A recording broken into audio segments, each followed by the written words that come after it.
انا عايزه اقول حاجه. المدرب زفت. احسن لعيبه في مصر كلها لعيبه نادي الزمالك، ولا يعرفه ولا يعرف يقول لي واحد بس يعوض واحد من نادي الزمالك. مفيش. احسن لعيبه في مصر لعيبه نادي الزمالك. فين المدرب اللي بيستغل اللعيبه دي؟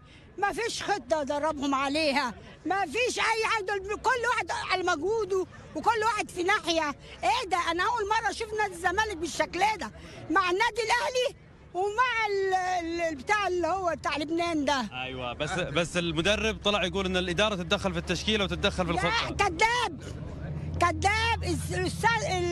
السيد المستشار سايب له كل حاجه، قول له اعمل اللي انت عايزه. كيف عرفت انت انه المدرب؟ انا عارفه ان المدرب، وهو قالها قبل كده، ما حدش بيتدخل. انت كل يوم تجين النادي؟ ايوه باجي النادي ومتابع النادي.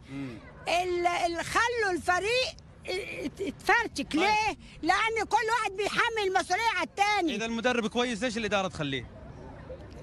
هو بقى النقطه بيقول لك انا هدفع كل شويه كم مليار لا